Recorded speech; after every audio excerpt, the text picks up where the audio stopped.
Africa, Europe और Asia में भारत सहित पाई जाती है।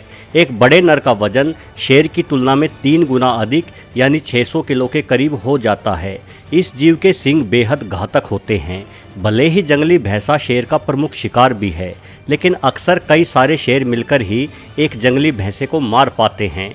एक अकेला शेर कभी भी किसी बड़े नर जंगली भैंसे पर हमला करने की हिम्मत नहीं कर सकता। यदि वो ऐसा करेगा तो जंगली भैंसा निश्चित तौर पर शेर का काम तमाम कर डालेगा। ऐसी कई सारी घटनाएं कैमरों में रिकॉर्ड हो चुकी हैं, जिसमें एक अकेला भैंसा कई सारे शेरों को खदेड़ते हुए देखा जा सकता है। गौर भारत, म्यांमार और मलेशिया में पाए जाने वाली एक प्रकार की जंगली गाय हैं।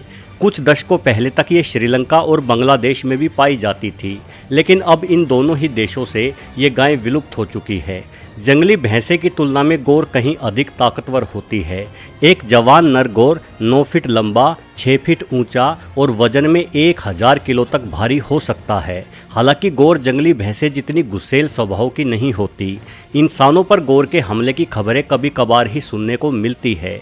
चूँकि शेर और गौर अलग अलग इलाकों में पाए जाते हैं, इसलिए इनका आमना सामना कभी नहीं हो पाता। लेकिन बिल्ली परिवार के ही दूसरे सदस्य बाघ की मुठभेड़ अक्सर इस गाय के साथ हो जाती है।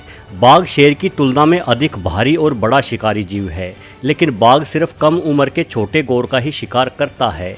एक पूरे जवान नर गौर पर हमले का साहस कभी भी बाघ नहीं जुटा पाता, क्योंकि गौर सिर्फ एक टक्कर से ही बाघ का काम तमाम कर डालता है। बाघ दोस्तों, भारत अकेला ऐसा देश है जहां शेर और बाघ दोनों जानवर पाए जाते हैं, किंतु शेर गुजरात में तो बाघ बंगाल में रहते हैं। एक औसत भारतीय शेर करीब 170 किलो तक ही भारी होता है, वहीं एक औसत रॉयल बंगाल टाइगर 220 किलो तक भारी हो जाता है। यानी भारतीय बाघ भारतीय शेर की तुलना में अधिक बड़ा जानवर है। साथ ही बाघ के दांत और पंजे जैसे हथियार भी शेर की तुलना में कहीं अधिक घातक होते हैं। किंतु अफसोस, जंगल का